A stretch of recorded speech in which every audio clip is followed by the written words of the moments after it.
Spesso quando ho tra le mani un libro salto a piedi pari l'introduzione, la prefazione, a meno che non sia dell'autrice o dell'autore stessi, perché ho voglia di entrare nel vivo del testo. Di regola torno solo alla fine a leggere l'introduzione per un confronto ideale con chi l'ha scritta. Voi stessi siete qui impazienti di ascoltare il professor Mérieux e io ritardo l'incontro.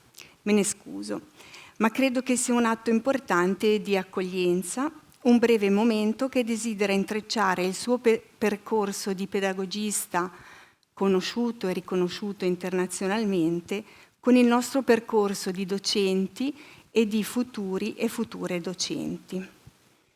E d'accordo con il professore non farò il lungo elenco di riconoscimenti e titoli che ha ricevuto, né dei numerosi testi che ha scritto, molti tradotti in italiano, né delle sue cariche pubbliche e delle partecipazioni a diverse associazioni, commissioni e enti.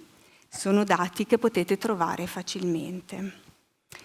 Siamo rimasti invece d'accordo che avrei cercato di raccontarvi, dal punto di vista di una pedagogista e di una docente quale sono, perché penso che sia molto importante presentare i testi e le riflessioni del professor Mérieux a future e futuri insegnanti.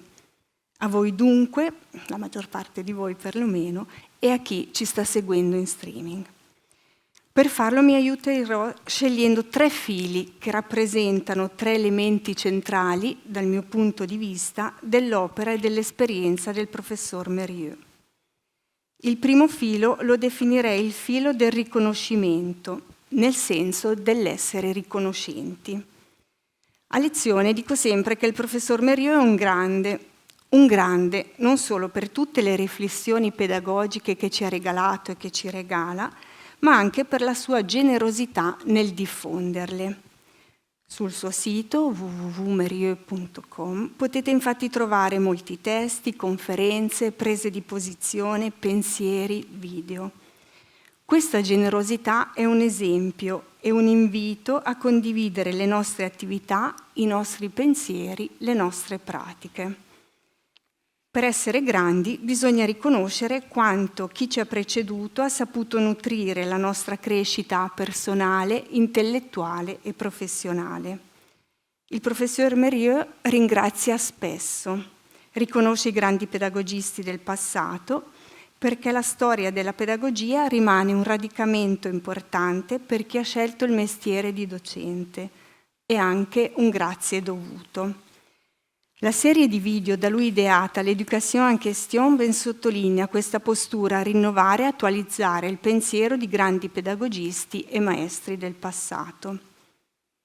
Il professor Mérieux riconosce i pedagogisti di un tempo, ma anche i pensatori e i ricercatori contemporanei con i quali si confronta.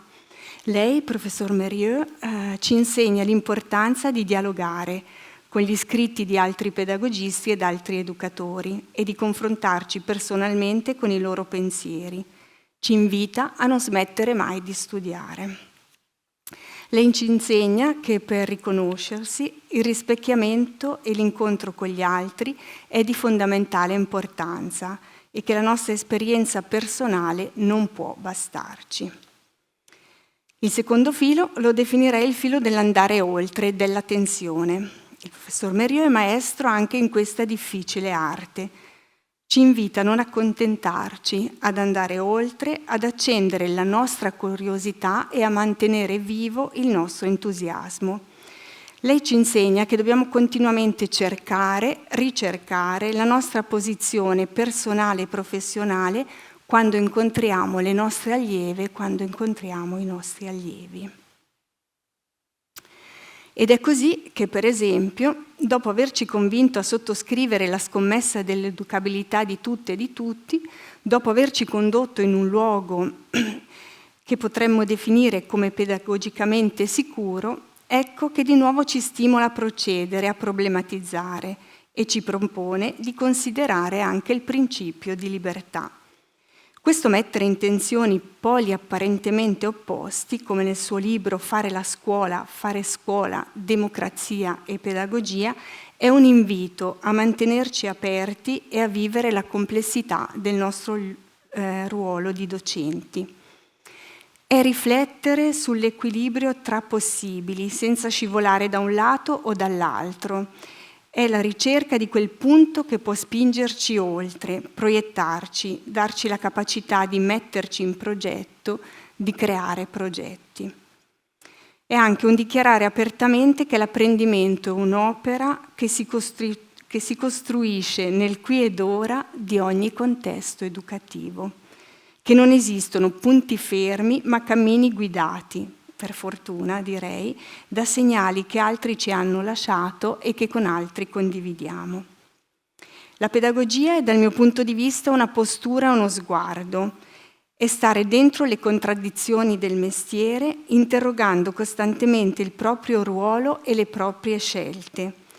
È riconoscere e dar vita ai valori democratici, valori che dovrebbero sostenere ogni discorso educativo e ogni esperienza educativa.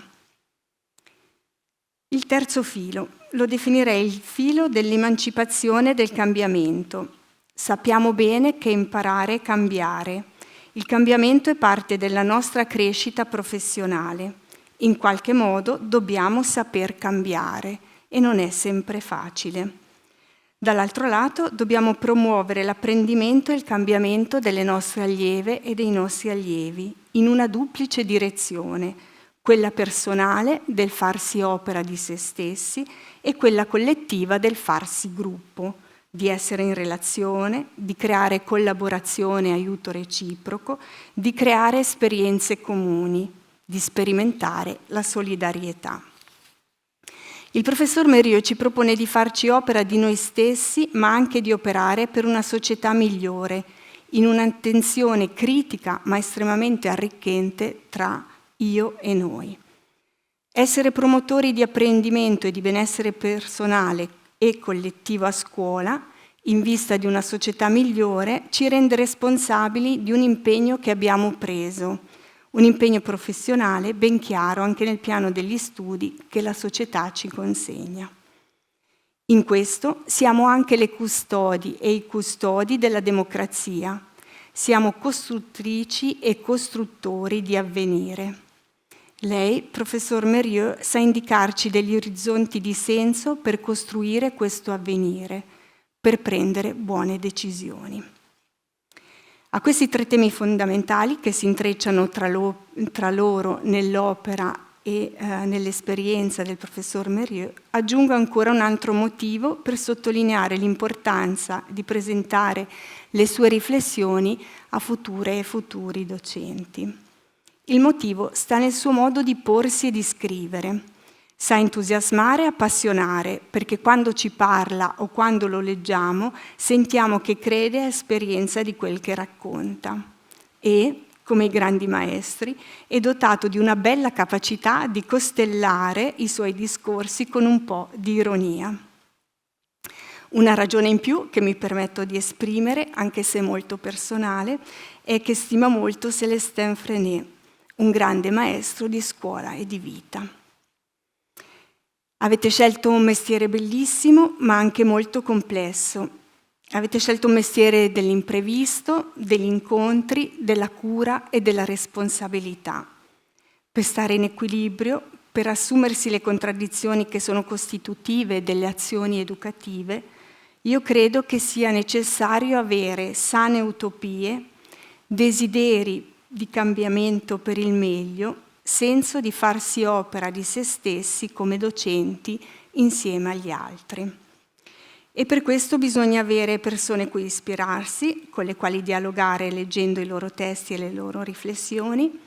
Oggi qui abbiamo una grande opportunità e una grande fortuna, quella di poter ascoltare un grande pedagogista. Grazie mille, professor Philippe Mérieux, per essere qui con noi. Merci. Merci.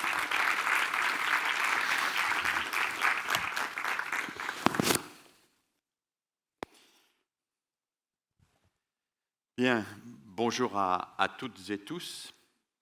Merci, chers collègues, de cette présentation. Et je ne saurai me montrer digne de tout ce que vous avez dit. Alors avant de commencer, je dois vous présenter quelques excuses. D'abord, bien sûr, de ne pas m'exprimer dans votre belle langue, que je respecte trop pour la massacrer. Ensuite, de parler devant vous dans un dispositif qui invite plus au spectacle qu'à la réflexion. J'ai vu qu'à 17h, il y a un film de manga qui passe dans la même salle. Alors, peut-être que vous auriez préféré assister au film de 17h, mais nous sommes là pour 1h30, 2 heures de travail ensemble. Et je dois aussi vous présenter mes excuses pour ce travail parce que je vais tenter, dans un temps relativement court, de faire une synthèse sur une question extrêmement difficile qui aurait bien sûr mérité de très nombreuses conférences et qui fera de toute évidence l'objet pour vous de très nombreuses interventions, de cours, de lectures, etc. Là, alors, je crois que je vais me déplacer parce que la télécommande, voilà, elle fonctionne ici. Donc, le thème de cette matinée, il est très vaste. Quelle pédagogie pour quelle école? Et je vais le traiter en 3 parties. D'abord, je vais revenir sur ce que l'on appelle la crise de l'éducation aujourd'hui, mais je le ferai très brièvement, c'est pour donner un petit peu le contexte.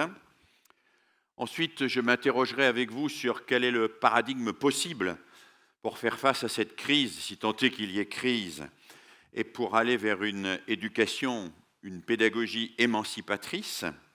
Et puis, dans un 3e temps, je donnerai quelques repères et quelques perspectives pour agir au quotidien. Alors, je vous indique très concrètement que le diaporama que je vais utiliser sera à votre disposition. Je l'ai déjà envoyé à mes collègues et que vous pourrez donc le consulter librement après cette conférence. Première série de remarques donc, une crise de l'éducation aujourd'hui. Cette expression de crise de l'éducation est une expression qui est apparue essentiellement dans les années 60. On doit à Hannah Arendt, que vous connaissez évidemment dans un texte célèbre paru en 1964 aux États-Unis, l'expression crise de l'éducation, et c'est probablement elle qui a donné à cette expression sa popularité telle que nous la connaissons aujourd'hui. Hannah Arendt évoque dans ce texte célèbre le fait que les États-Unis, elle est à l'époque aux États-Unis, que les États-Unis auraient renoncé en quelque sorte à transmettre les savoirs et les valeurs qui fondent la civilisation occidentale pour s'en remettre à une sorte de démocratie spontanée enfantine qui ne générerait à terme que la violence entre les individus. Alors, on peut discuter la thèse d'Hannah Arendt, qui est une thèse très contextuelle, qui renvoie précisément à la situation des États-Unis dans les années 1960, mais on ne peut pas discuter l'existence que pointe Hannah Arendt de cette crise de l'éducation à partir de la moitié du XXe siècle. À quoi est due cette crise de l'éducation? D'abord, bien sûr, et Hannah Arendt le pointe, à la disparition dans les sociétés occidentales d'une référence morale unique. Nous vivons dans des sociétés plurielles, dans des sociétés pluralistes, et parce que nous assumons ce pluralisme, parce que nous sommes toutes et tous d'accord avec l'idée qu'il n'y a pas de morale unique qui s'imposerait à toutes et tous, eh bien, nous peinons à nous faire une idée de ce que devrait être une éducation commune pour nos enfants. Tant que les sociétés étaient des sociétés holistiques, qui constituaient un tout qui était intégré par chacune des parties, tant que les sociétés étaient des sociétés holistiques, donc, eh bien, on pouvait se donner des principes éducatifs communs assez facilement. Ils étaient issus, pour l'essentiel, dans nos sociétés occidentales, du christianisme. À partir du moment où nos sociétés deviennent des sociétés plurielles, pluralistes, eh bien, le consensus éducatif, Hannah Arendt le pointe et de très nombreux analystes le pointeront après elle, eh bien, ce consensus éducatif vole en éclats. Il vole d'autant plus en éclats que nous voyons monter à partir des années 1960 jusqu'aux années 2000, ce que les sociologues, et en particulier un sociologue très important pour moi en France qui s'appelle Marcel Gauchet, appellent l'individualisme social. Alors l'individualisme social, c'est simplement le fait que chacune et chacun d'entre nous considère qu'il est maître de son destin, qu'il connaît mieux que la société et mieux que les institutions ce que sont ses intérêts, et que donc il suspecte a priori tout ce qui veut dicter son destin à sa place. Moi, je suis issu en France d'une famille modeste dans la montagne des Cévennes, et ma grand-mère, eh bien, n'a pas choisi son mari, elle n'a pas choisi ses convictions politiques, elle n'a pas choisi son métier, elle était brodeuse, elle n'a pas choisi ses loisirs. Toute sa vie a été dictée par le contexte social dans lequel elle a vécu, dans lequel elle est née et qui lui a pratiquement imposé la totalité de ses choix. Aucune et aucun d'entre vous ne supporterait aujourd'hui une telle situation. Aujourd'hui, nous voulons choisir. Nous voulons choisir notre conjoint ou notre conjointe, nous voulons choisir notre lieu d'habitation, nous voulons choisir, si possible, notre métier, et vous avez raison. Nous voulons choisir celui ou celle pour qui nous allons voter.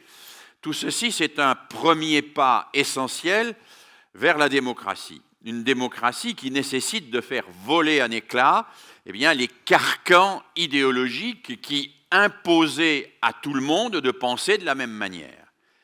Mais le revers de cette montée de l'individualisme, c'est la suspicion à l'égard des institutions. Et on voit monter cette suspicion à l'égard des institutions très fortement dans tous les pays occidentaux à partir de la moitié du XXe siècle.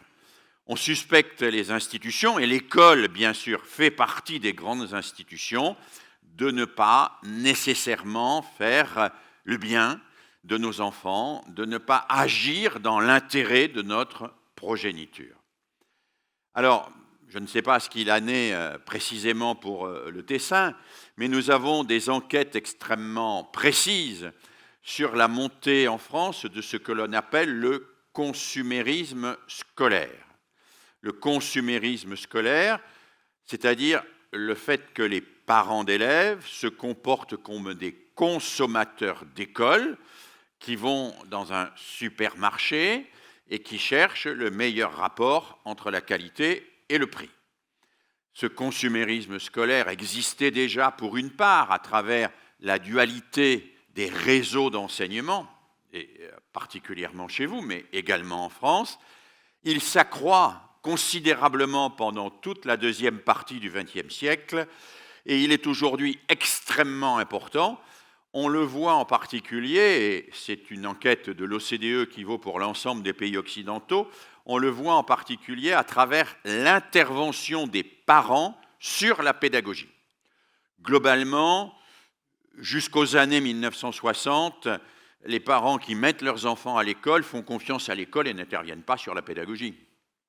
Et alors, ils mettent leurs enfants dans l'école à peu près comme vous aujourd'hui ou comme moi aujourd'hui, quand cela redeviendra possible, nous entrons dans un avion. C'est-à-dire que nous nous asseyons, nous serrons notre ceinture de sécurité et nous n'allons pas donner de conseils au pilote. Nous faisons confiance au pilote, nous considérons que le pilote est suffisamment compétent pour mettre les gaz, tourner à gauche, à droite, et nous n'allons pas toquer au hublot du pilote pour lui donner des conseils sur sa manière de piloter l'avion. Ça, c'est dans l'aviation. Dans l'école, ce n'est pas tout à fait pareil, parce qu'on voit de plus en plus les parents qui assoient leur enfant dans la classe et qui viennent toquer au hublot pour dire à l'enseignant que là, ça n'est pas tout à fait la bonne méthode qui est utilisée, que là, il est trop sévère ou pas assez sévère, que là, il fait plutôt bien son travail, alors que là, il le fait plutôt mal. Et nous voyons ce phénomène qui prend de l'ampleur de plus en plus dans les pays occidentaux. Alors, ce phénomène du consumérisme scolaire est accru par le changement du statut de l'enfant dans les configurations familiales. Pour dire les choses en termes extrêmement caricaturaux, et je m'en excuse, je ne vais pas avoir le temps de rentrer dans le détail, on peut dire que jusqu'au milieu du XXe siècle, c'était la famille qui faisait les enfants. Un mouvement s'esquisse à partir du milieu du XXe siècle, c'est l'existence des enfants qui construit la famille.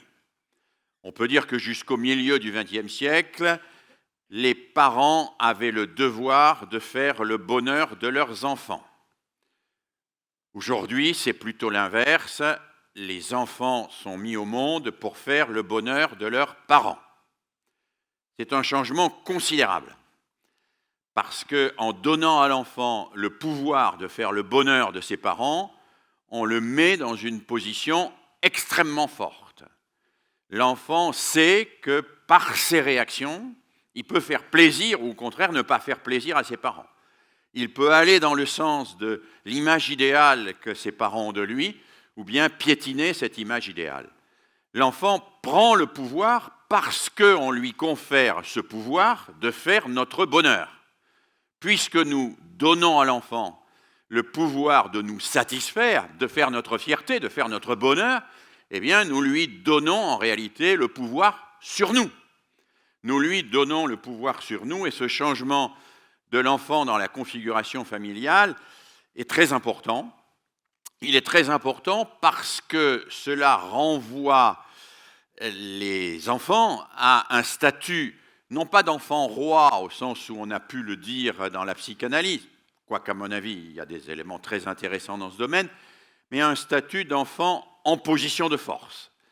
En position de force qui trouve normal que les parents fassent sa volonté, exécutent ses caprices, puisque par là, il va exercer du pouvoir sur eux. L'enfant arrive donc en classe en étant déjà conditionné, et ce sont des enfants que vous rencontrerez, par un environnement familial qui lui a donné du pouvoir. Dans une enquête récente que j'ai faite auprès des adolescents, j'ai pu montrer que le changement radical dans le rapport à l'autorité des adolescents qui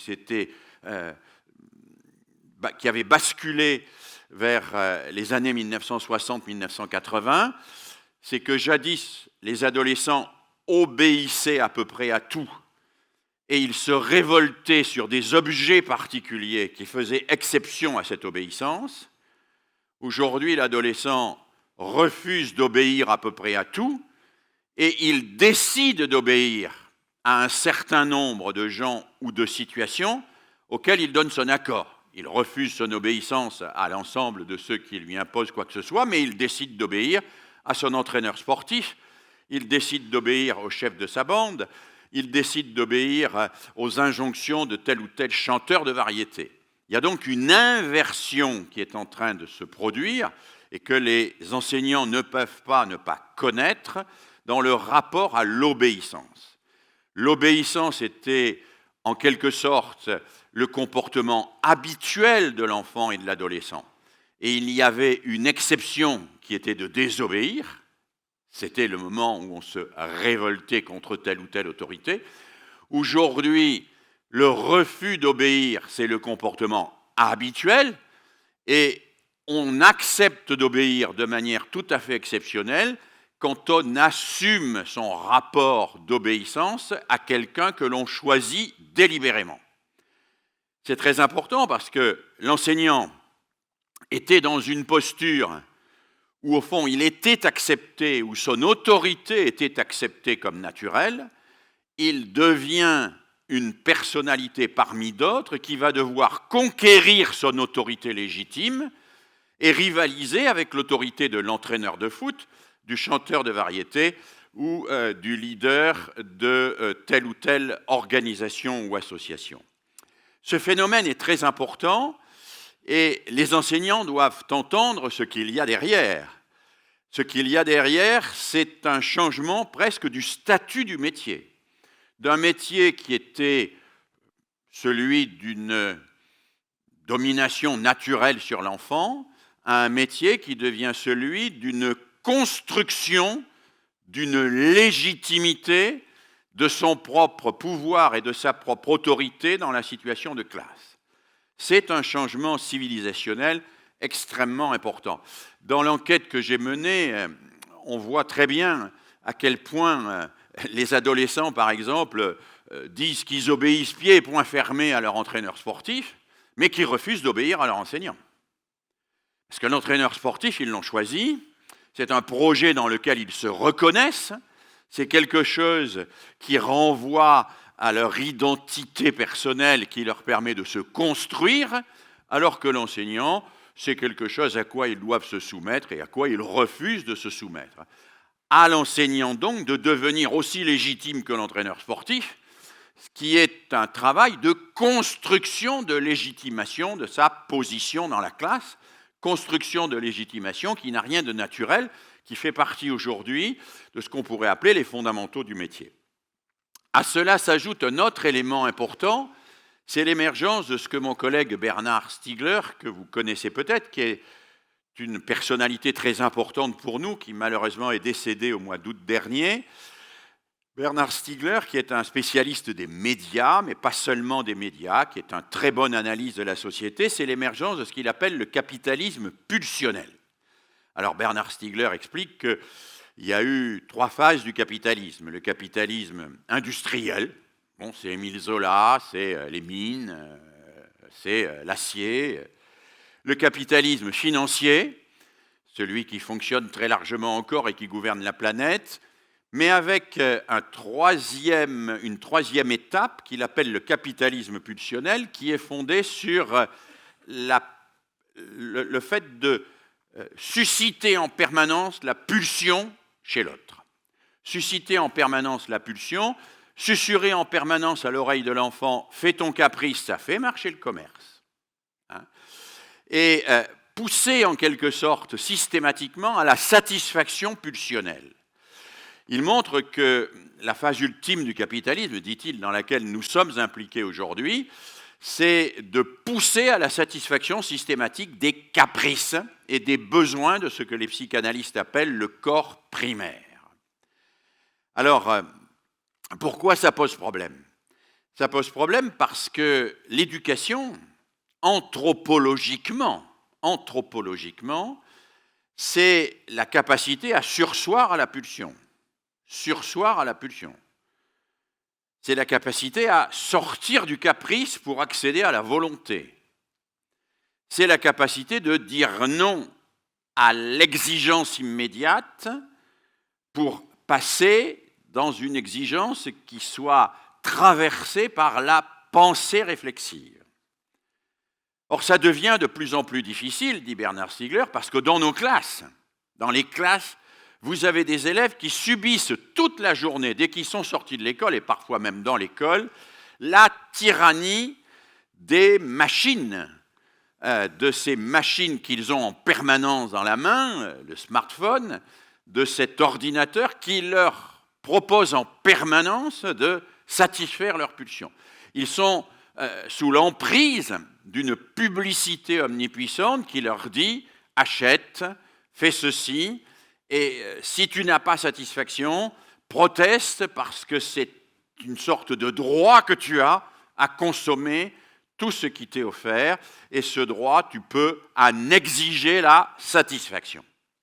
Alors ce phénomène, il est évidemment très important pour comprendre un certain nombre de choses qui se passent dans nos classes, en particulier l'émergence de ce que moi j'ai appelé dans mes travaux avec mon collègue Francis Imbert les enfants bolides. Alors les enfants bolides, le bolide c'est une voiture, un bolide, mais le bolide c'est aussi le javelot, boilos en grec, le javelot, ce qui est avant le symbolique, le symboilos, le javelot cassé en signe de paix. Les enfants bolides, c'est ceux qui partent au quart de tour, c'est ceux qui ne se retiennent pas. Il y a quelque chose qui les énerve, qui les agace, et hop, ils se lèvent, ils tapent, ils crient, ils insultent. Ils sont dans un passage à l'acte immédiat. Le passage à l'acte immédiat, et ce passage à l'acte immédiat, explique Bernard Stiegler, est encouragé en quelque sorte par le contexte dans lequel nous vivons. Le 5e élément, bien sûr, c'est ce qu'on appelle le présentisme. C'est l'absence de projets d'avenir plausibles et partagés que les jeunes vivent très fortement. Nous disposons aujourd'hui d'enquêtes très nombreuses qui montre à quel point à peu près 2 jeunes sur 3, à partir de l'âge de 7 ans, commencent à être angoissés, inquiets face à l'avenir. Nous sommes, nous autres, vous adultes, déjà inquiets, mais nous ne mesurons probablement pas à quel point tout un discours sur les difficultés de l'avenir de notre monde a été intériorisé par nos enfants et à quel point ils souffrent de voir un monde dont le futur est extrêmement incertain. Et cela nous interpelle, nous autres, en tant qu'éducateurs, parce que cette incertitude qu'ils ont intériorisée les met en position de fragilité psychique. Et la fragilité psychique, comme l'a bien montré le psychologue Henri Vallon par exemple, la fragilité psychique ne favorise pas l'accès à la pensée intellectuelle, ne favorise pas le développement des capacités cognitives. Quand on est fragile psychiquement, eh bien on se replie sur des certitudes, on ne s'ouvre pas sur des savoirs nouveaux, et plus les enfants que vous accueillez dans vos classes sont fragiles psychiquement, plus ils ont été élevés dans un cadre que l'on appelle insécure, qui n'est pas un cadre serein où il y a un avenir plausible qui s'ouvre devant eux, plus ils sont tentés de se replier sur eux-mêmes et non pas de s'ouvrir à des savoirs nouveaux. Tout cela pour en arriver à cette idée que j'ai déjà évoquée tout à l'heure, c'est que sans aucun doute nous avons fait la moitié du chemin pour la démocratie. La moitié du chemin, c'est-à-dire la partie qui consiste à nous émanciper des diktats qui viennent d'en haut et qui nous sont imposés, mais il nous reste certainement à faire encore une partie du chemin pour accéder à cette véritable démocratie. Et cette partie du chemin, pour moi, elle renvoie à 2 exigences que je considère comme étant centrales, fondamentales pour notre métier d'enseignant, qui traverse toutes les disciplines scolaires, mais qui traverse aussi la vie dans l'école même. Ces 2 exigences sont apprendre à penser par soi-même, c'est la formule célèbre de Kant, à qui on demandait de définir les Lumières. Qu'est-ce que les Lumières? Sapere aude, apprends à penser par toi-même. Penser par soi-même pour échapper à toutes les formes d'emprise, emprise religieuse, emprise commerciale, emprise groupale, emprise médiatique, emprise commerciale, emprise publicitaire, toutes les formes d'emprise sur les esprits. Eh bien, nous avons à lutter contre elles pour que chacun de nos élèves puisse penser par lui-même dans une société démocratique, mais aussi construire du commun, parce qu'une démocratie, ça n'est pas simplement un ensemble d'individus qui pensent par eux-mêmes, c'est aussi des individus qui sont capables de sortir d'eux-mêmes et de construire quelque chose qui n'est pas simplement la juxtaposition des intérêts individuels, qui est quelque chose qui renvoie à l'idée de bien commun. Et le bien commun va au-delà de la somme des intérêts individuels. Une des grandes difficultés de nos démocraties aujourd'hui, bien sûr, c'est de construire ce bien commun. Alors je vais revenir à ces 2 exigences. Apprendre à penser par soi-même. Apprendre à penser par soi-même, cela me paraît nécessiter la nécessité de réfléchir à 2 principes fondamentaux. Le principe que j'appelle de réflexivité, je l'ai évoqué tout à l'heure, surseoir à l'acte, mettre à distance ces représentations immédiates. Je crois savoir, mais ce que je crois savoir m'empêche de savoir ce que je dois savoir.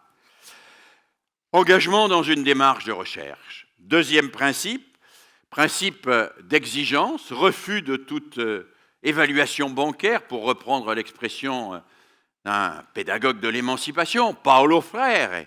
Paulo Freire qu'il faut relire et redécouvrir sans cesse, surtout aujourd'hui où il est interdit de séjour dans le Brésil de Bolsonaro. Paulo Freire qui nous montre à quel point un des enjeux de l'école, c'est de permettre l'intériorisation progressive par chacune et chacun de l'exigence de précision, de justesse et de vérité. L'école est le lieu où on intériorise l'exigence de précision, de justesse et de vérité. L'enfant, quand il est en classe, il a un maître, une maîtresse, un professeur, une professeure derrière lui. Ce maître, cette maîtresse, ce professeur, cette professeure incarnent l'exigence. Ils lui disent, voilà, là, ce n'est pas bien, là, tu dois corriger, là, tu peux faire mieux.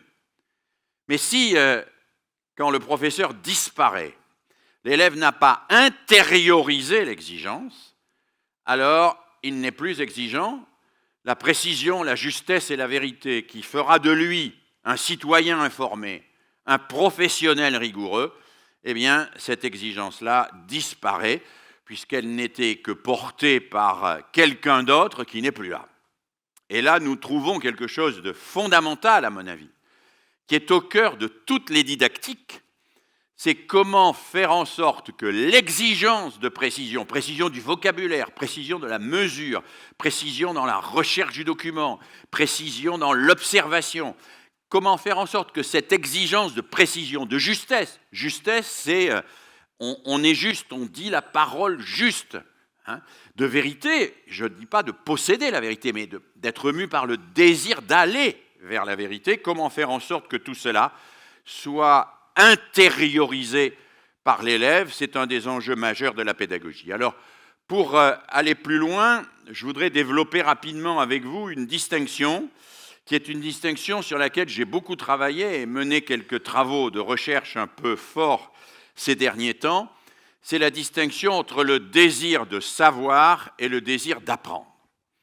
J'ai été frappé par le fait que très souvent, on ne distingue pas ces deux notions. On dit par exemple, tous les élèves veulent apprendre. Tous les enfants, naturellement, veulent apprendre. Bien, je crois qu'on se trompe quand on dit ça.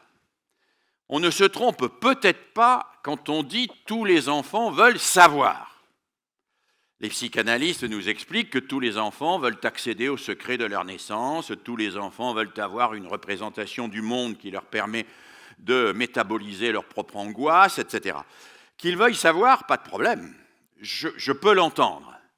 Mais pour avoir observé depuis 10 ans dans les classes des élèves au travail, je crois qu'ils veulent savoir, mais si possible, ils veulent savoir sans apprendre. Parce que apprendre, c'est long.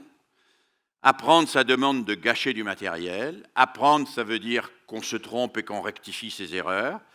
Apprendre, ça veut dire qu'on se documente, qu'on va chercher des informations auprès d'autres. Apprendre, c'est une démarche qui n'est jamais terminée, alors que savoir est quelque chose qui m'emplit d'une sorte de complétude, qui me donne une satisfaction d'être en quelque sorte complet et d'être dans une forme de plénitude. Alors pour améliorer cette distinction, je vous propose un petit tableau. Quand je veux savoir tout de suite, le plus vite possible.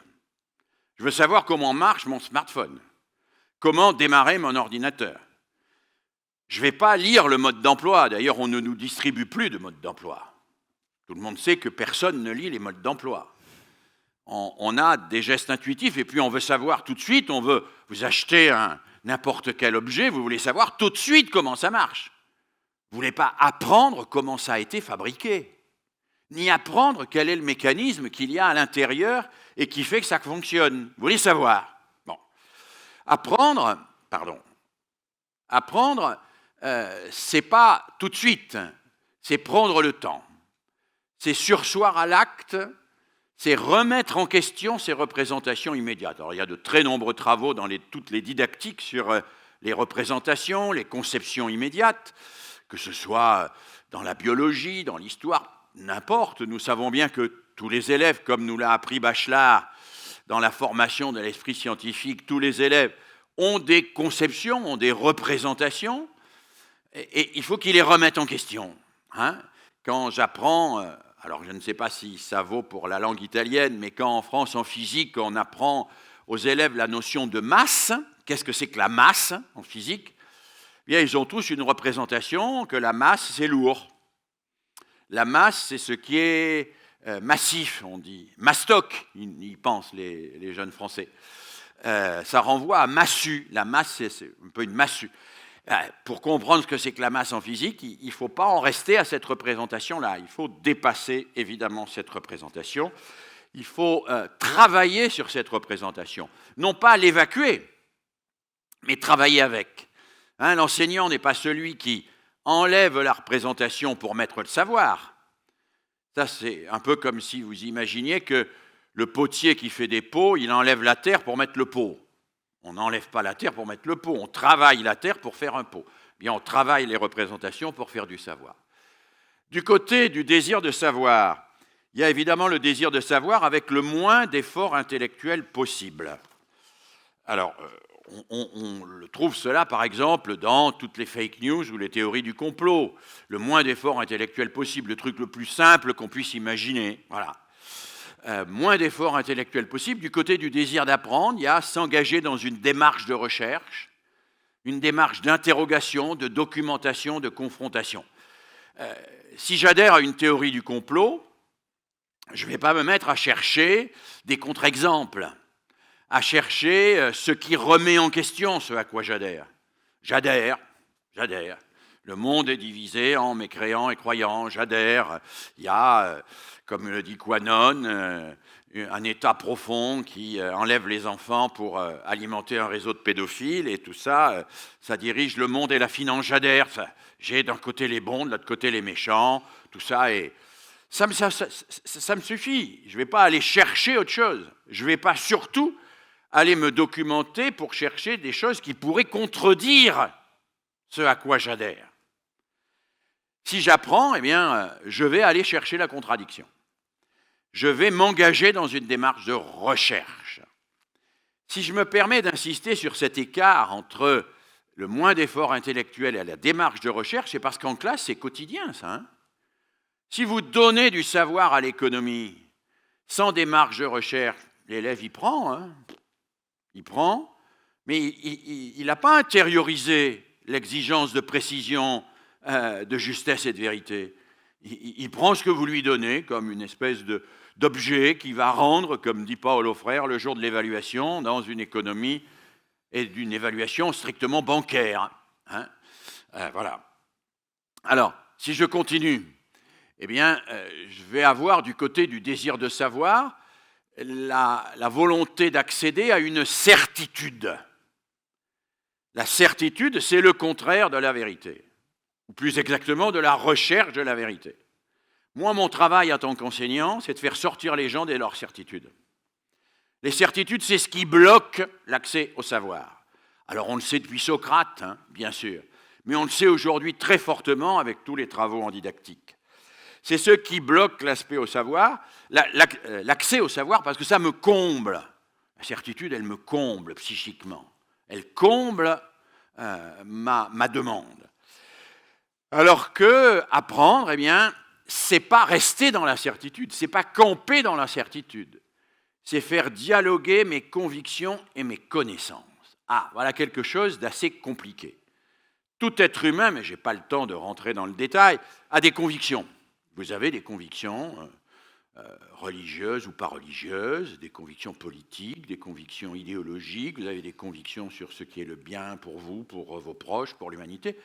Vous avez le droit d'avoir des convictions, on a tous des convictions. Et ces convictions sont naturellement différentes. Ce ne sont pas des connaissances, les convictions. Ce ne sont pas des connaissances validées. Je peux m'enfermer dans mes convictions et en faire des certitudes. Mais le progrès intellectuel, c'est de faire dialoguer ces convictions avec ces connaissances pour ne jamais s'enquister et s'enfermer dans ces certitudes. C'est accepter que des connaissances viennent interroger mes convictions. Ça ne veut pas dire que je vais abandonner nécessairement mes convictions. Ça veut dire que je vais distinguer ce qui relève du registre de la conviction avec ce qui relève du registre de la connaissance. Prenons un exemple extrêmement simple. Je peux être convaincu que je vais me réincarner dans une grenouille. Voilà. Nous pourrions ici, je pourrais faire un appel, quels sont ceux qui croient qu'ils vont se réincarner dans une grenouille ? Il pourrait y avoir 3 ou 4 personnes dans la salle qui croient qu'elles vont se réincarner dans une grenouille. On pourrait fonder un club, avoir notre page Facebook, etc., etc. Je vous fais remarquer que je ne peux pas vous prouver que je vais me réincarner dans une grenouille, mais aucun d'entre vous ne peut me prouver que je ne vais pas me réincarner dans une grenouille. C'est pas ? C'est une conviction. Voilà. Je ne peux pas prouver que c'est vrai, mais je ne peux pas prouver que c'est faux. Et ce n'est pas une connaissance. Que les humains continuent à avoir des convictions n'est pas grave. Mais qu'ils sachent distinguer les convictions des connaissances et faire dialoguer les convictions avec les connaissances, ça c'est fondamental et c'est un des enjeux fondamentaux de l'école. Si je continue du côté de désir de savoir, j'ai le désir de savoir, je me contente de nommer, de classer, de reproduire des schémas préétablis. Je peux savoir des tas de choses. J'ai un smartphone ici. Si je me promène dans la campagne, je peux vérifier, je peux savoir quel est le nom de cette plante. Parce qu'il y a une application sur mon smartphone qui me donne le nom de cette plante. Je vais savoir que cette plante s'appelle comme ça. Je sais, voilà. Je peux nommer, je peux dire j'ai rencontré cette plante, je peux la classer. Mais est-ce que pour autant, je sais comment les choses fonctionnent ? Si je regarde la nature, pour comprendre la nature, il ne suffit pas de nommer cette plante, ceci, cela. Il faut comprendre quelle est la relation qui unit tout ça. Quelle est la relation qui unit tout ça ? Qu'est-ce qui fait que c'est vert ? La photosynthèse, l'air, le fait que cette plante pousse à côté de telle autre pour telle et telle raison, etc. Apprendre, ce n'est pas se contenter d'avoir un petit appareil qui vous donne le nom de la chose. Apprendre, ce n'est pas se contenter d'aller voir sur un moteur de recherche. Pas Google, puisqu'il ne faut pas utiliser Google. Il faut utiliser des moteurs de recherche indépendants qui ne vendent pas vos données. Bon. Mais même si vous prenez un moteur de recherche indépendant, qu'est-ce qui apparaît quand vous tapez sur un moteur de recherche ? Ce n'est pas le plus juste, ce n'est pas le plus vrai, c'est le plus attractif. Le plus attractif n'est pas forcément le plus juste et le plus vrai. Le désir de savoir, il peut être comblé par ça. Le désir d'apprendre, il nécessite qu'avec ça, je travaille. Qu'un enseignant vienne et dise « Mais attends, là, on va chercher un peu plus loin. Est-ce que c'est vraiment comme ça que ça fonctionne ? Et puis pourquoi ça, c'est en relation avec ça ? Comment les choses s'organisent ? La nature, ce n'est pas simplement nommer telle plante, nommer tel arbre. Ça, le smartphone me le donne. C'est comprendre pourquoi il y a telle plante et tel arbre, pourquoi elle meurt, pourquoi elle grandit, comment elle contribue à l'équilibre de l'écosystème, etc., etc. Apprendre, c'est chercher à comprendre comment fonctionne un système en identifiant les relations entre les éléments. Et vous voyez bien qu'ici, nous sommes devant quelque chose qui est un enjeu absolument central de toutes les disciplines scolaires, y compris l'apprentissage des langues, par exemple. Une langue, ce n'est pas simplement un ensemble de mots. On n'apprend pas une langue en apprenant des listes de vocabulaire. On apprend une langue en apprenant le système linguistique et les interactions au sein de ce système linguistique. Du côté du désir de savoir, eh bien, on juxtapose des connaissances ponctuelles et déclaratives. Qu'est-ce qu'une connaissance déclarative ? C'est une connaissance, je dis, voilà. Je peux déclarer le théorème de Pythagore. Dans un triangle rectangle, le carré de l'hypoténuse est égal à la somme des carrés des deux autres côtés. Ça, c'est une connaissance déclarative. Ça me sert à quoi ? À rien. Ça ne me sert à rien si je ne sais pas à quoi cette connaissance peut me servir.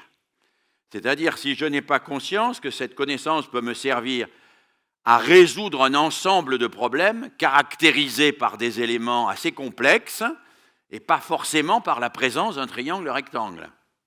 Non.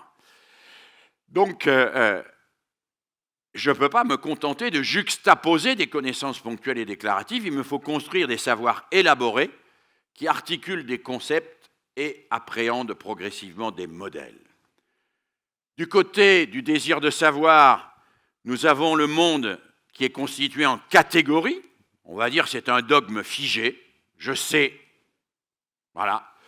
Du côté du désir d'apprendre, eh bien, on découvre que le monde n'est pas figé. C'est un écosystème en devenir. Et quand je dis le monde, c'est tout ce qui permet d'approcher le monde. C'est-à-dire toutes les disciplines scolaires, quelles qu'elles soient, bien évidemment. Alors, si je me suis permis d'approfondir un petit peu avec vous cette distinction entre désir de savoir et désir d'apprendre, c'est parce que dans les travaux que j'ai menés depuis une dizaine d'années, je me suis aperçu qu'elle était très opérationnelle pour comprendre ce qui se passe au quotidien dans les classes. Comment on passe de l'un à l'autre. Et comment on passe d'un enfant, d'un adolescent qui trouve sa satisfaction dans le fait de savoir, je sais, à un enfant, un adolescent qui trouve sa satisfaction dans le fait de chercher, qui ne veut pas dire de savoir. Je trouve plus de plaisir à chercher qu'à savoir. Et l'école a peut-être aujourd'hui, pour faire avancer la démocratie, à montrer à tous les élèves qu'il y a plus de plaisir à chercher qu'à savoir. Savoir, tous les populismes vous comblent par des slogans qui vous permettent de savoir. C'est le propre des populismes. Alors, je sais que le mot populisme n'est peut-être pas tout à fait entendu dans le même sens ici en Suisse italienne qu'en France, mais c'est ceux qui vous disent un slogan, et ce slogan suffit pour que...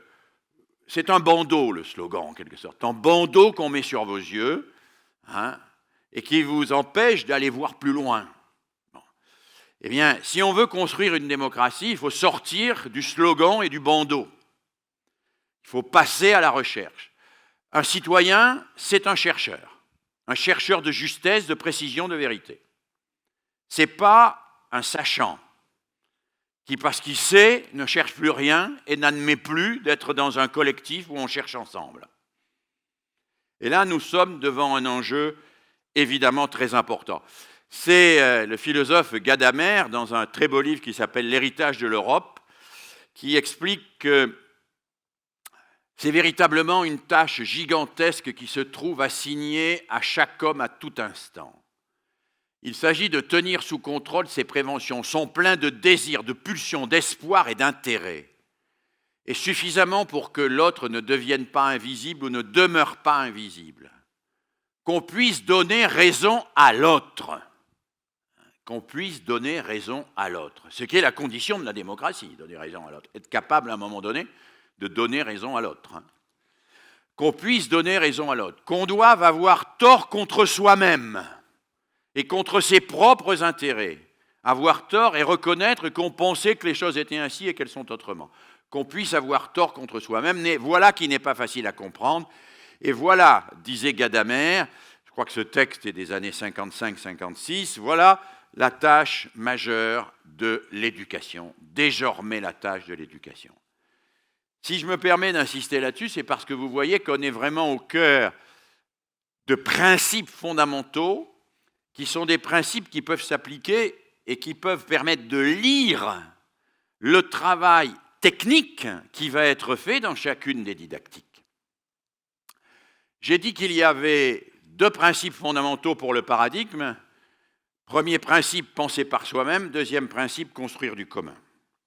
Construire du commun, parce que penser par soi-même ne suffit pas à faire de la démocratie, il faut aussi construire du commun. On construit du commun parce qu'on va à l'école avec sa singularité pour partager des connaissances et des valeurs. Le philosophe allemand Fichte définit les connaissances en disant « les connaissances, c'est ce qui est partageable à l'infini ». Je vais me réincarner dans une grenouille, ce n'est pas partageable à l'infini. Je ne peux pas le démontrer pour que ce soit partageable à l'infini. Je peux faire adhérer des gens, éventuellement par la force et la violence, mais ce n'est pas partageable à l'infini. Le théorème de Pythagore est partageable à l'infini. Nous venons chacun, avec notre singularité, accéder au même savoir dans l'école. Singularité, mêmeté. Cette dialectique est importante. Chacun est singulier, il a son histoire, sa trajectoire, son parcours, et ces êtres singuliers convergent dans un lieu où ils apprennent les mêmes choses. Ils assument donc leur singularité, ils sont différents les uns des autres, et en même temps, ils créent du commun puisqu'ils apprennent les mêmes savoirs. L'acte même d'apprendre ensemble à l'école est générateur de commun. Et quand je dis souvent, l'école, ce n'est pas simplement apprendre, c'est apprendre ensemble. Je dis ça parce que je vois monter aujourd'hui des tentations, des tentatives même, pour casser cela. Chaque année, au Qatar, à Doha, la troisième épouse de l'émir du Qatar organise un grand congrès international qui s'appelle le WISE. Et dans ce congrès international, on se prend à rêver d'une sorte d'école universelle dans laquelle il n'y aurait plus que des individus, chacun devant leur ordinateur. On utiliserait ce qu'on appelle le learning analytique, qui consiste à essayer de comprendre comment fonctionne chaque individu. On programmerait en quelque sorte des didacticiels adaptés à chacun d'entre eux, et puis à partir de là, on les juxtaposerait sans qu'il n'y ait plus aucune interaction entre eux. Tous ces gens-là seraient reliés à un gigantesque ordinateur, probablement situé dans les îles Caïmans pour être défiscalisés. Bon. Cette rêverie-là, cette songerie, qui n'est d'ailleurs pas nouvelle, hein, on en trouve des exemples avant les années 2000, même avant, dans les années 1900-1920. Cette rêverie-là, elle n'est pas une transformation de l'école, elle est une destruction de l'école. Elle est une destruction de l'école en tant que l'école n'est pas la juxtaposition d'individus qui apprennent les uns à côté des autres. Elle est la construction d'un collectif de gens qui fabriquent ensemble du commun. Donc, juxtaposer des individus, ça n'est pas fabriquer du commun. Donc, on va à l'école avec sa singularité pour partager des connaissances, mais il faut aussi partager les valeurs qui permettent ce partage. Et ça, c'est important. L'école, comme le dit Jérôme Brunner, qui est un grand psychologue culturaliste, Jérôme Brunner dit « On va à l'école pour apprendre l'école, pour apprendre les valeurs qui sont nécessaires à l'école. Et le programme de l'école, avant d'être le programme des différentes disciplines, c'est le programme de l'école. Ce sont les valeurs qui permettent de travailler et de partager ensemble les mêmes savoirs. Mais on va aussi à l'école pour apprendre à apprendre des autres, parce que c'est une condition de la démocratie, apprendre des autres. On ne peut pas imaginer une démocratie si on n'accepte pas l'idée qu'on va apprendre des autres. Et pas seulement de l'enseignant, bien sûr. On va à l'école pour devenir capable de participer à des activités communes et de s'inscrire dans une aventure collective. On va à l'école pour participer à des institutions qui permettent l'émergence d'un collectif et la recherche du bien commun, des institutions où on va parler ensemble, on va discuter, on va chercher ensemble comment améliorer ce que nous faisons ensemble. On va à l'école pour élargir sans cesse le cercle des solidarités. En fait, l'éducation, c'est une sorte de processus d'élargissement du cercle. Je vis dans le cercle familial, la famille, puis j'élargis ce cercle à la famille élargie, j'élargis ce cercle aux voisins. L'école est là pour élargir encore le cercle. Je vais découvrir à l'école qu'il y a d'autres enfants qui appartiennent à d'autres familles, qui vivent selon d'autres principes que les miens. Et puis je vais apprendre à l'école d'autres langues, je vais apprendre à l'école d'autres langages, le langage mathématique, le langage littéraire. Je vais apprendre à l'école que je suis solidaire de toute une série de gens et de toute une série de choses jusqu'à la planète elle-même. Parce que ce que nous a appris le travail écologique, c'est que la solidarité n'est pas d'abord une valeur. La solidarité est un fait. Nous sommes solidaires. Que nous le voulions ou non. Chacun d'entre nous, quand on est dans un collectif, est solidaire des autres, et ce qu'il fait a de l'impact sur les autres. Et chacun d'entre nous, dans ce que nous faisons, a de l'impact sur les autres. Si la pandémie du coronavirus nous a bien appris quelque chose, c'est que nous sommes évidemment fragiles, très fragiles, et très solidaires, et que nous ne pouvons vaincre notre fragilité singulière que par une solidarité collective. Et que l'école est le lieu de la découverte de ces solidarités et de l'agrandissement sans cesse du cercle des solidarités. C'est la raison pour laquelle construire du commun passe à l'école par la découverte de la coopération.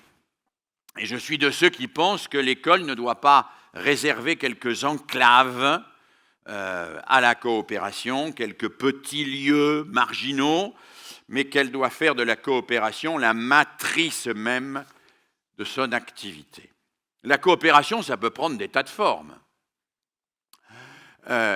D'abord, peut-être une définition de la coopération. La coopération, c'est une situation où l'apport de chacun est indispensable à la réussite de tous et où la réussite de tous permet le progrès de chacun. C'est facile à dire, hein? Ça n'est pas facile à faire.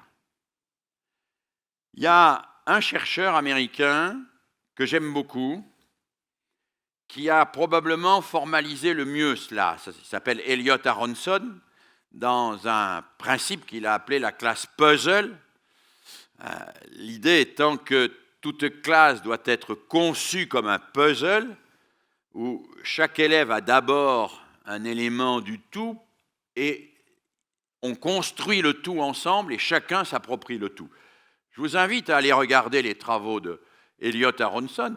C'est des travaux très très concrets, hein. C'est une méthode extrêmement précise qu'il a conçue au moment où, aux États-Unis, on a supprimé l'apartheid scolaire et où on a fait vivre ensemble dans les mêmes écoles des gens avec des origines ethniques et sociales très différentes et qui ne voulaient pas se parler entre eux. Et il a conçu une méthode, Jigsaw Classroom, la class puzzle, qui est extrêmement intéressante parce qu'elle permet précisément de rendre la coopération matricielle, structurante de l'école. Alors cela, on peut le faire par des choses très simples. L'apprentissage de la décentration par l'entraide. Tous les travaux internationaux dont nous disposons montrent que l'entraide entre élèves est un outil fabuleux de progrès de tous, pas simplement de celui qu'on aide, mais aussi de celui qui aide. Quand on demande à un élève d'aider son camarade parce qu'il est un peu en avance sur lui, on fait progresser le camarade, mais on fait aussi progresser celui qui aide. Parce que celui qui ne sait pas, par les questions qu'il pose, oblige celui qui sait à expliciter son propre savoir. L'entraide est quelque chose d'absolument fondamental et l'entraide peut se compléter par ce que nous appelons les échanges de savoir. Quelqu'un apprend quelque chose, on s'apprend les uns des autres. C'est évidemment une méthode qu'il faut développer. Alors, cette méthode a été quasiment abolie, vous le savez, dans les années 1830, au moment où on a quasiment rendu obsolète, interdit l'école qu'on appelait mutuelle, pour imposer le modèle simultané. C'est-à-dire le modèle d'une classe où on a 30 élèves du même âge, du même niveau, qui font la même chose en même temps. Il y a eu quelques personnes qui ont essayé de casser ce modèle-là. Par exemple, à Fribourg, en Suisse, le père Girard, Grégoire Girard, a essayé de construire un modèle alternatif à ce modèle de l'école simultanée. Ça n'a pas toujours été facile et ce modèle a perdu. Aujourd'hui, nous vivons encore avec l'idée qu'une bonne classe, c'est 20 à 35 élèves du même âge, du même niveau, qui font la même chose en même temps. Je ne dis pas que c'est ce que vous pensez.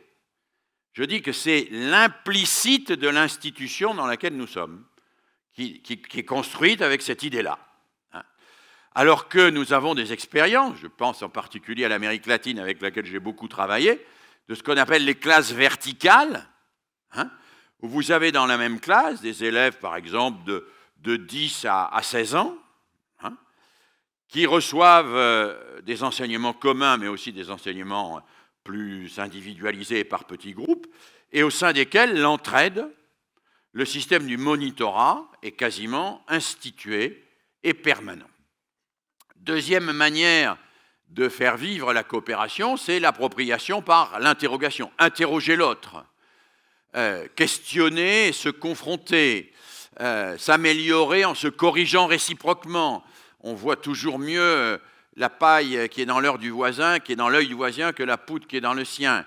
La complémentarité avec la classe puzzle dont je parlais tout à l'heure d'Eliot Ronson, la construction du bien commun avec le conseil, et puis quelque chose qui n'est pas facile à mettre en œuvre, mais qui est quelque chose qui renvoie à une vision authentiquement démocratique de l'école, qui est l'école inclusive. Alors, ce n'est pas facile l'école inclusive, parce que nous appelons en France, et je pense que c'est à peu près la même expression qui est utilisée ici, école inclusive, une école qui accepte des enfants ayant des formes de difficultés scolaires, voire de handicap importantes.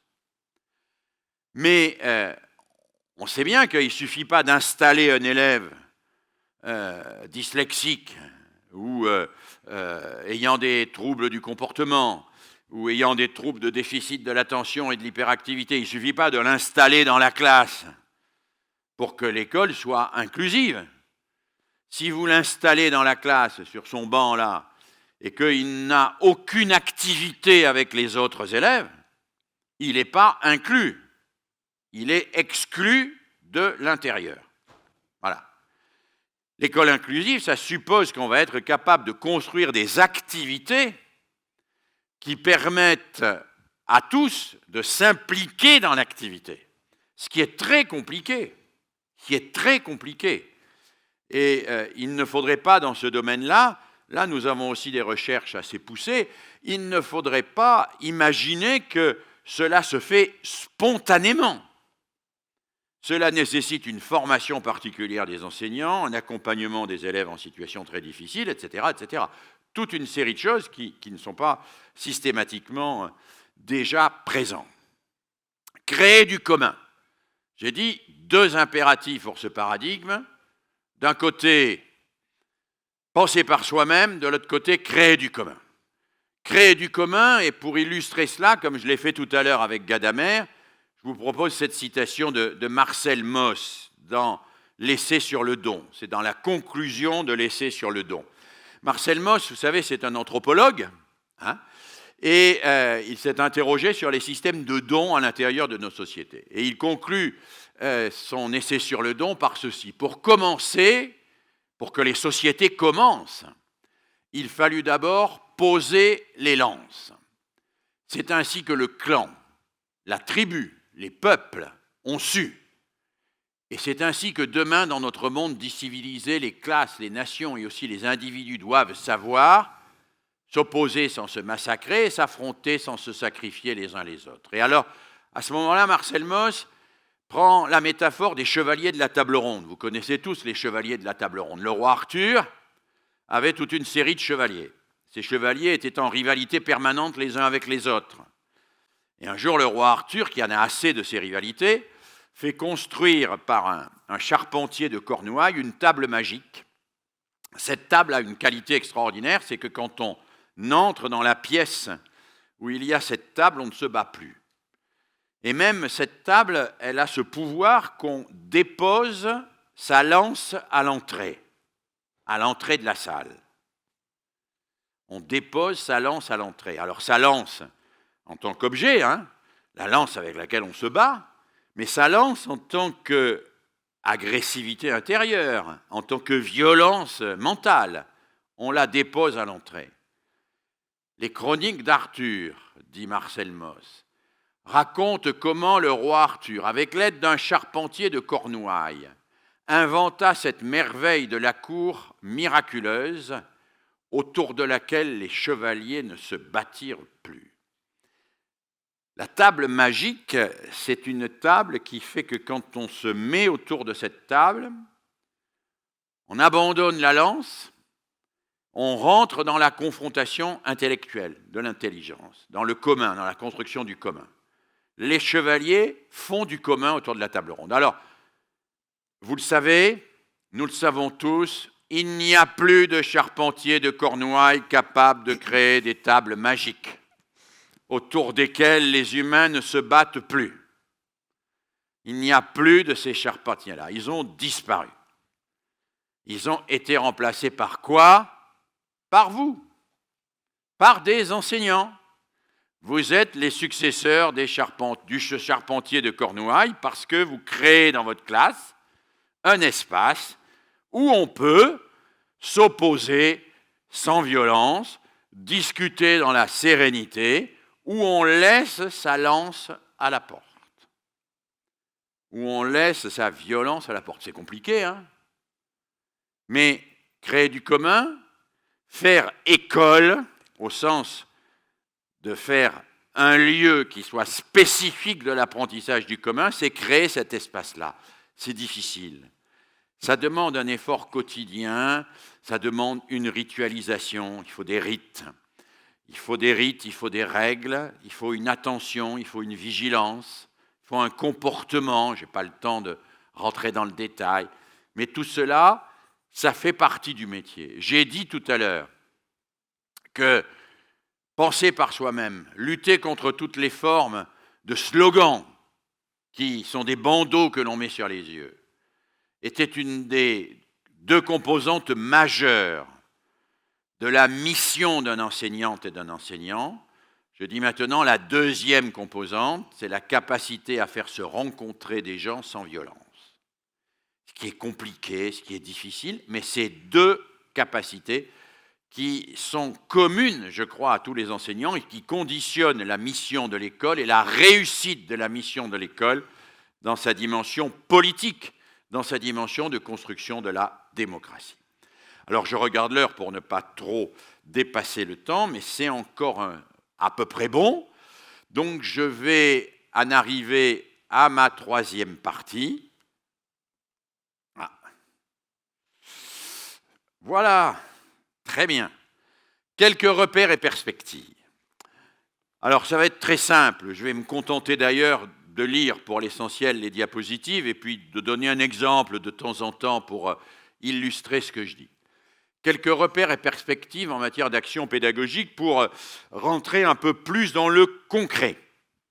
Et j'insiste sur le fait que ces repères et ces perspectives sont pour moi à prendre en compte par tous les partenaires éducatifs afin qu'ils incarnent dans leur spécificité, qu'ils les incarnent de manière convergente. Quand on dit tous les partenaires éducatifs, ça veut dire que l'éducation, ça n'est pas que l'affaire de l'école.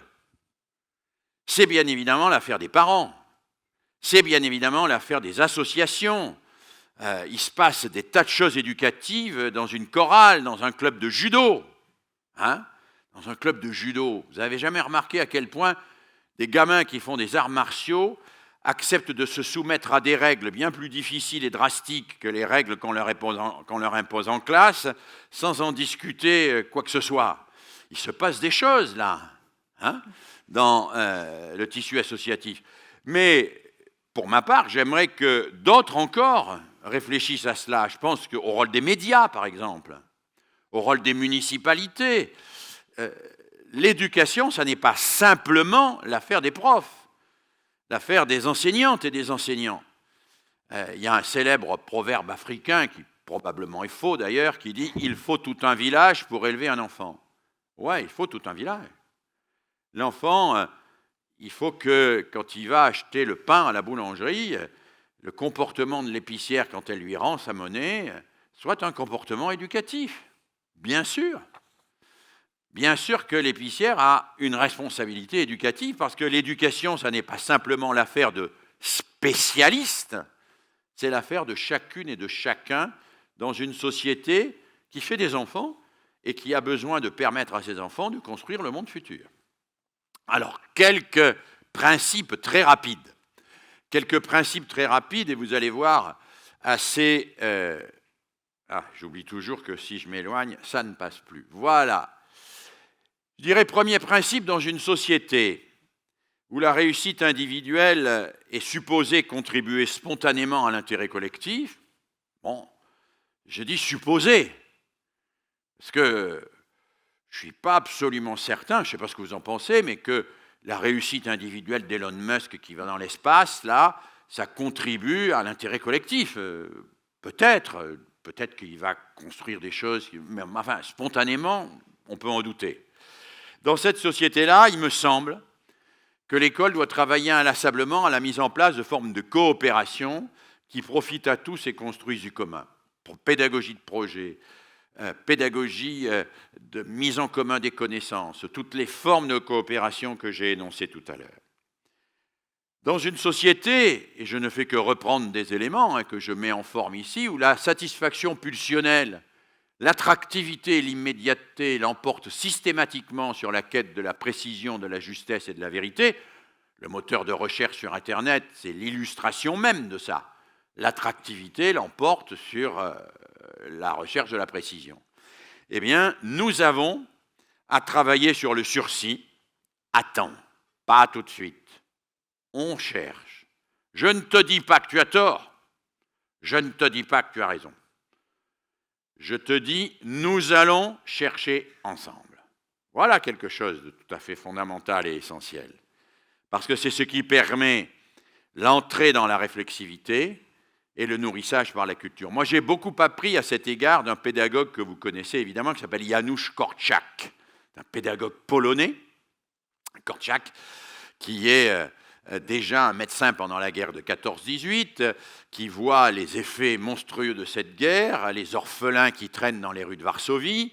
Korczak qui va créer des orphelinats, qui va multiplier les orphelinats. À l'époque, à Varsovie, les orphelinats étaient pris en charge par les communautés religieuses. Ils commencent par des orphelinats juifs, puis ensuite, il y a des orphelinats catholiques, etc. Korczak, dont vous savez qu'il aura une fin terrible et magnifique à la fois, puisque en 1942, alors qu'il est le responsable d'un orphelinat d'enfants juifs dont les parents ont été déportés dans le ghetto de Varsovie, eh bien, en 1942, il y a 192 enfants dans son orphelinat.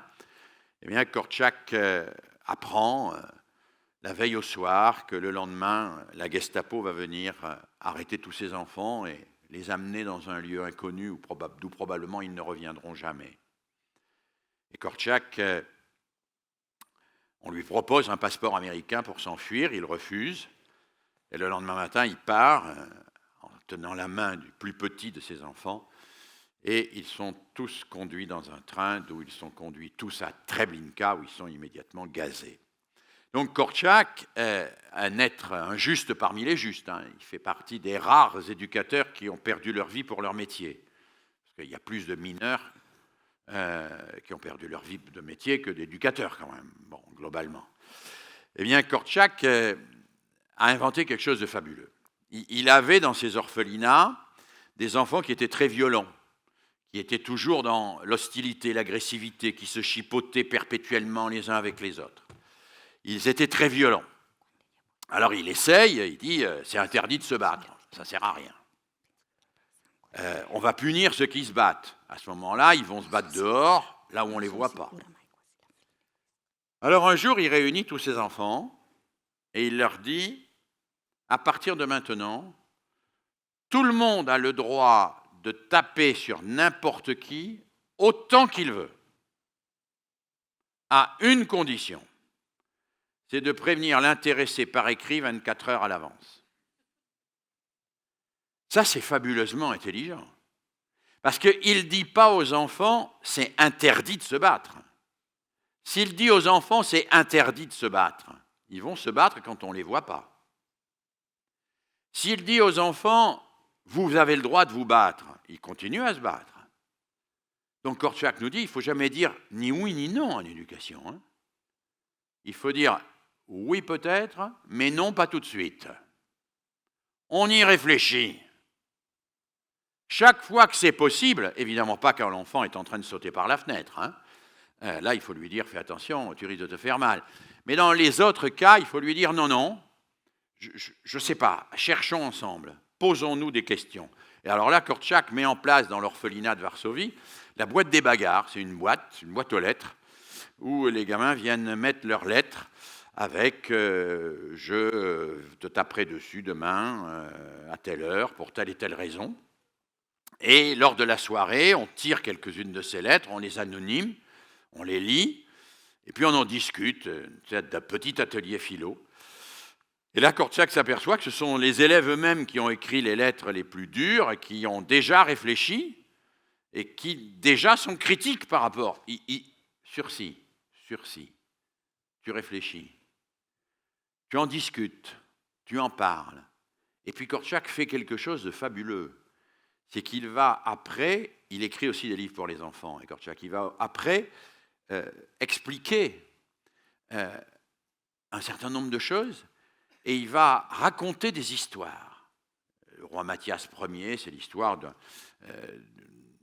histoire fictive d'une société d'enfants, où il y a de la violence. Donc il fait quoi? Sursis à l'acte, émergence de la pensée, je réfléchis sur, entrer dans la réflexivité, je réfléchis, nourrissage par la culture. Si je me permets d'insister là-dessus, c'est parce qu'aujourd'hui, les neurosciences, et en particulier un chercheur avec qui je travaille un peu, qui s'appelle Olivier Houdet, qui est un chercheur qui, parmi les neuroscientifiques, me paraît un des plus ouverts à la pédagogie, a mis en valeur, à travers des expériences célèbres, et en particulier l'expérience des jetons de Piaget, l'importance de ce qu'il appelle l'inhibition. Houdet a montré que, vous connaissez l'expérience des jetons de Piaget, je la caricature pour aller très vite, c'est des enfants de 7 ans, donc on prend 10 jetons, on les met en ligne, dans la première ligne ils sont très serrés, dans la deuxième ligne ils sont très écartés. Et on dit à l'enfant, quelle est la ligne où il y a le plus de jetons? 9 enfants sur 10 disent la ligne où les jetons sont écartés. D'accord? Il y en a un qui dit, moi je ne sais pas, je vais vérifier, il prend un jeton sur la ligne du dessus, il le met sur la ligne du bas. Alors celui-là, en général, il n'aura pas de problème à l'école. Bon. Eh bien, Olivier Houdet a fait faire cette expérience à des enfants sous IRM, c'est-à-dire avec dans une boîte en fer, avec de l'imagerie cérébrale et tout ça. C'est très compliqué parce que l'enfant, il est sous perfusion, tout ça, donc bon. Enfin, il a réussi. Et qu'est-ce qu'il montre? Il montre que l'enfant qui dit je ne sais pas, je vais vérifier, c'est l'enfant dont le cortex central, ici, bloque et inhibe la réaction immédiate du cerveau reptilien ou du cerveau limbique. Et donc, il montre très clairement, et on le voit, et c'est très impressionnant de le voir sur l'imagerie cérébrale, on voit que l'intelligence, c'est la capacité à inhiber l'immédiateté, bloquer l'immédiateté pour entrer dans la réflexivité. Inhiber le réflexe pour rentrer dans la réflexivité. Ça me paraît extrêmement important. Non, on cherche. Je ne dis pas que tu as tort, je ne dis pas que tu as raison, je dis qu'on va chercher, je dis qu'on sursoit à la décision, on sursoit à la conclusion pour se mettre en recherche et au travail. Ça me paraît très important et ça me paraît un principe fondamental de notre travail scolaire. Troisièmement, dans une société où le consommable et l'obsolète l'emportent souvent dans le cadre de ce que j'appelle une pédagogie bancaire, après Paulo Freire, eh bien, je dirais que l'école doit faire de la remise en chantier du travail vrai, sans cesse amélioré, de l'élaboration du chef-d'œuvre dans la patience d'atelier, pour reprendre l'expression du philosophe Alain, la forme normale de l'évaluation. Celle qui permet non pas de devenir meilleur que les autres, mais meilleur que soi-même. C'est quelque chose à quoi je tiens beaucoup parce que, avec plusieurs collègues, nous avons mené des travaux sur l'évaluation. L'évaluation. Un élève rend un devoir. Vous mettez une note, alors je ne sais pas sur combien vous notez, sur 6, sur 5, nous c'est sur 20, bon, peu importe. Et puis voilà, il a fait son devoir, il l'a réussi, il a une bonne note, il a échoué, il a une mauvaise note. Il a bâclé son devoir, il a une mauvaise note, tout le monde est content. Pédagogie bancaire, on s'arrête là. Cette évaluation-là ne sert pratiquement à rien. En tout cas, à rien en termes de capacité à faire progresser quelqu'un. En revanche, si je lui dis, voilà, tu as une mauvaise note, là, c'est pas bien ton truc. Mais voilà 3 conseils, et tu vas refaire ton travail. Tu vas reprendre pour améliorer ce que tu as fait. Alors là, ça change radicalement le rapport à l'évaluation. L'évaluation n'est pas faite pour vérifier qu'on est meilleur ou moins bon que les autres, mais pour devenir meilleur que soi-même, c'est-à-dire pour progresser. Il vaut mieux qu'un élève refasse 4 fois le même devoir pour améliorer son travail, sa performance, sa compréhension, plutôt que 4 devoirs qui sont tous les 4 notés, mal notés, peu notés, et qui ne serviront pas à grand-chose dans sa progression personnelle. C'est ce que le pédagogue Célestin Freinet appelle la pédagogie du chef-d'œuvre, amener chaque enfant jusqu'au chef-d'œuvre, seul ou avec d'autres. Moi, j'ai été de nombreuses années pendant ma vie instituteur, avec des élèves d'école primaire.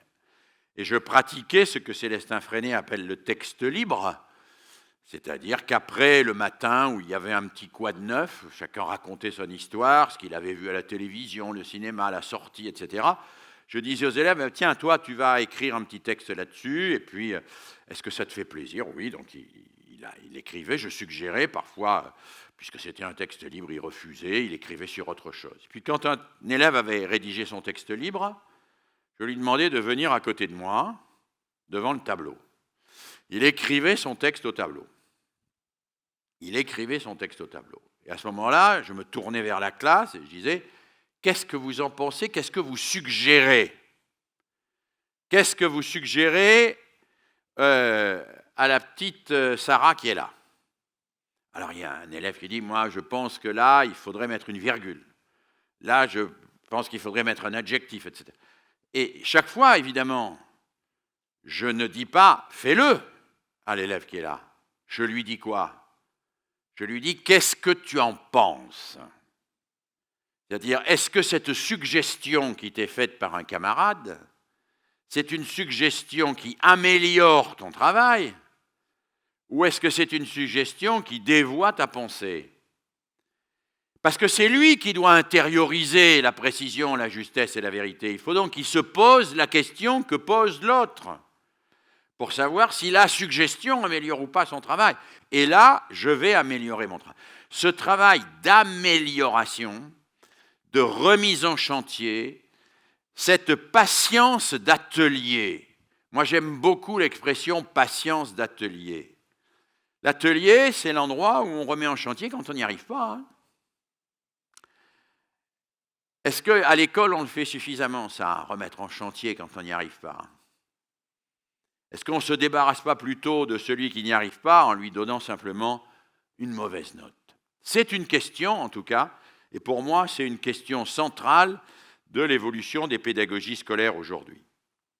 J'ajoute, 4e élément, dans une société de la virtualisation de l'économie, dans la virtualisation des échanges entre humains et de la virtualisation aussi des échanges entre les humains et le monde, bien évidemment, avec le numérique encore plus, il me semble que l'école doit faire de la rencontre, avec la résistance de l'objet et du dialogue avec lui, avec l'objet, une forme de travail essentiel constitutive de la construction de l'attention et de l'entrée dans l'œuvre. Alors, peut-être là-dessus, je pourrais illustrer mon propos en évoquant les travaux d'un collègue américain qui s'appelle Matthew Crawford. Je ne sais pas si ces travaux sont traduits en italien. Matthew Crawford est un philosophe qui a une particularité, c'est qu'il est à mi-temps professeur de philosophie dans une grande université américaine, prestigieuse, et l'autre mi-temps, il est réparateur de motocyclettes dans le garagiste de son quartier. Donc, professeur de philosophie dans une université, réparateur de motocyclettes pour son autre mi-temps. Il a écrit 2 livres, traduits en français. L'un s'appelle « L'éloge du carburateur », c'est normal. L'autre s'appelle « Contact ». Et qu'est-ce qu'il montre, Matthew Crawford? Il a suivi des élèves. Il montre qu'une des difficultés majeures des élèves aujourd'hui, c'est qu'ils rencontrent de moins en moins la résistance des matériaux. Alors, les matériaux, c'est d'abord pour les petits. Le matériau, la terre, le bois, le carton, voilà. Puis pour les grands, le matériau, c'est la relativité générale d'Einstein. Hein, c'est du matériau. Et il dit, ce qui fait problème aujourd'hui, c'est que nos enfants sont dans une relation à l'écran qui est une relation où la réalité, où la matière ne résiste pas. Le joystick, c'est ce qui me permet dans un jeu vidéo de faire tomber des gens que je détruis, qui meurent, puis qui ressuscitent. Dans le jeu vidéo, il y a réversibilité absolue du temps. Les morts ressuscitent. Dans la réalité, les morts ne ressuscitent pas. Hein, voilà. Et il montre que, et alors il le montre avec une expérience, des expériences approfondies sur toute une série de cohortes d'élèves, il montre à quel point le fait de mettre l'enfant puis l'adolescent en situation de manipuler, alors lui donne des exemples très simples, la menuiserie, fabriquer un tabouret à 3 pieds sans colle ni clou. Pas facile, hein, un tabouret à 3 pieds sans colle ni clou. Utiliser un instrument de musique. Pour des petits, fabriquer une maquette en carton. Pour des grands, fabriquer en balsa la maquette d'une ville romaine. Ceci. Il montre comment le travail avec des objets réels est un contrepoint nécessaire à cette virtualisation du monde. Et je crois qu'il a relativement raison. Parce que ces objets réels, c'est d'abord de la matière au sens de la pierre, le bois, le carton, et c'est ensuite tout ce qui me résiste. Un texte littéraire ou un texte philosophique, ça me résiste. Un document historique, ça me résiste. Eh bien, c'est comprendre que je ne peux faire avec que si je prends la résistance même du matériau comme un point d'appui pour travailler avec lui. Quand je fabrique un tabouret en bois, avec 3 pieds, sans colle ni clou, il faut qu'il tienne debout. Et pour qu'il tienne debout, il faut que ça marche. Ce n'est pas le caprice de l'enseignant qui va me dire si j'ai réussi mon tabouret. C'est si je m'assois dessus et que je ne me casse pas la gueule, quoi. Donc l'arbitrage de l'objet va venir, en quelque sorte, se substituer à l'autorité de l'enseignant et légitimer l'autorité de l'enseignant. Donc je trouve qu'il y a là une piste extrêmement intéressante et qui est vraie à la fois pour les petits-enfants et pour les grands adolescents et même pour l'université. Fabriquer des choses, fabriquer au sens matériel du terme, reste, je crois, un enjeu fondamental. Enfin, dans une société où nous croyons trouver notre satisfaction dans satisfaire nos désirs dans la consommation de l'épuisable, eh bien, je pense qu'un des enjeux de notre monde aujourd'hui, et c'est un enjeu essentiel, c'est de permettre à chacune et à chacun d'accéder aux biens communs fondamentaux, mais aussi de trouver sa satisfaction et de satisfaire ses désirs dans le partage de l'inépuisable. Il me semble, et je terminerai par là, qu'une société se définit très largement par ce qu'elle dit à ses enfants sur où vous allez trouver votre plaisir. Est-ce que votre plaisir, vous allez le trouver en courant après la dernière chaussure à la mode, le dernier gadget qui vous est proposé par les industries et par le commerce, ou est-ce que vous allez trouver votre plaisir dans le partage de ce qui est inépuisable, c'est-à-dire le savoir et la culture. Le savoir et la culture ont cette qualité extraordinaire, c'est que quand je les partage, j'en ai encore plus. Un gâteau, quand j'en donne à l'autre, j'en ai moins. De la culture, quand j'en donne à l'autre, j'en ai encore plus. Et l'autre en a autant que moi ou presque. La culture ne s'épuise pas dans la consommation, elle se partage et elle grandit.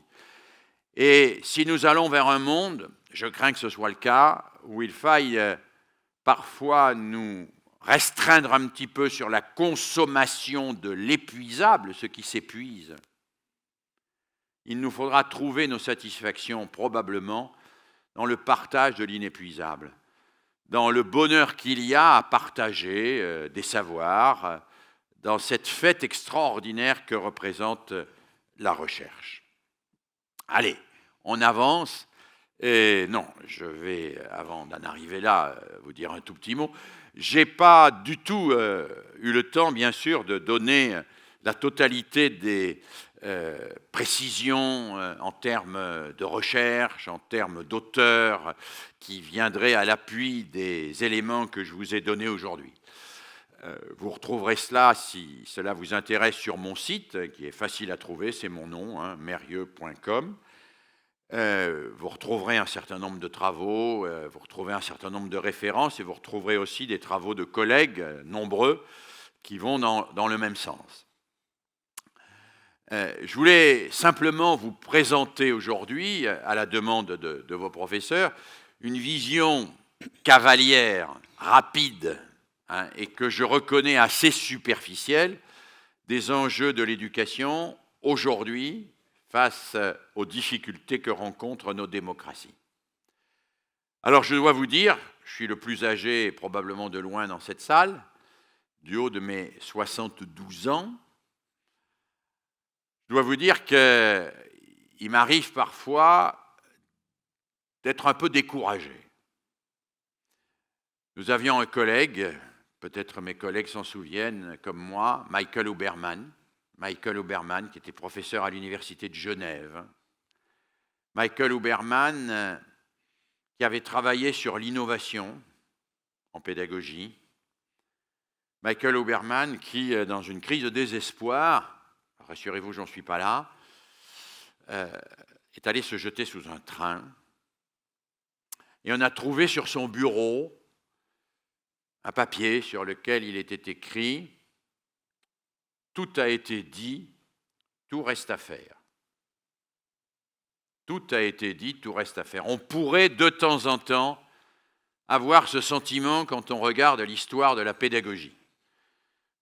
Ma collègue a eu la gentillesse tout à l'heure d'évoquer les films que j'avais faits sur les pédagogues, etc. Quand on regarde l'histoire de la pédagogie, j'évoquais le père Girard, mais on pourrait évidemment évoquer le grand pédagogue helvétique, Pestalozzi, plus la multitude de ceux et celles qui ont contribué au patrimoine pédagogique. Quand on regarde tout ça, on se dit, mais ouais, d'une certaine manière, tout a été dit, quoi.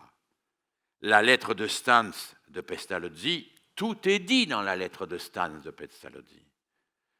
En tout cas, il y a de quoi se revivre dans l'intérieur l'essentiel du projet éducatif que nous avons à mettre en œuvre aujourd'hui. Alors, il m'arrive, comme tout le monde, d'être découragé. Alors, quand je suis découragé, précisément, je reviens à Pestalozzi. Je reviens à Pestalozzi et voilà, c'est sa signature, qui écrivait ceci quelques années avant sa mort, dans son dernier livre, qui s'appelle « Le chant du cygne ». Pestalozzi écrivait, alors nous sommes, je crois, en 1800... Nous devons être là en 1830. 1830, c'est vieux, hein, enfin, ça fait bientôt 2 siècles. Hein. Un jour, lorsque nos temps seront passés, lorsqu'après un demi-siècle, alors il disait 1830, lui il pensait qu'en 1880 serait réglé. Hein. Après un demi-siècle, une nouvelle génération nous aura remplacés. Lorsque l'Europe sera tellement menacée par la répétition des mêmes fautes, par la misère croissante du peuple et par ses dures conséquences, que tous les appuis sociaux en seront ébranlés, alors peut-être on accueillera la leçon de mes expériences et les plus éclairés en viendront à comprendre que c'est seulement en anoblissant les humains, les hommes, disait Pestalozzi, qu'on peut mettre des limites à la misère et aux fermentations des peuples, ainsi qu'aux abus du despotisme de la part soit des princes, soit des multitudes. Pestalozzi pensait que 50 ans après, on aurait compris que c'était en anoblissant les humains qu'on peut contribuer à construire un monde meilleur et une démocratie plus solidaire. Alors, plus de 50 ans après, eh bien, il nous faut toujours penser que c'est possible. Et moi, je ne suis pas absolument certain qu'on y arrivera, mais en pédagogie, croyez-moi, il y a une règle sur laquelle moi je ne transige jamais, c'est qu'on ne sait pas si on va y arriver avant d'avoir essayé. C'est vrai avec n'importe quel enfant, et c'est vrai avec le projet même de l'éducation et de la pédagogie. Quand vous avez un enfant en face de vous, vous ne pouvez jamais dire « il n'y arrivera pas tant que vous n'avez pas essayé tous les moyens pour le faire réussir ». Et tant que nous n'avons pas essayé tous les moyens pour permettre à chacune et à chacun de penser par lui-même et de construire du commun, nous ne pouvons pas dire que nous n'y arriverons pas. Donc nous y arriverons, vous y arriverez, et en tout cas, je vous souhaite bon courage pour ça. Voilà, je m'arrête là. Merci de votre attention et j'espère que vous avez pu me suivre en dépit de la différence linguistique. Voilà, merci.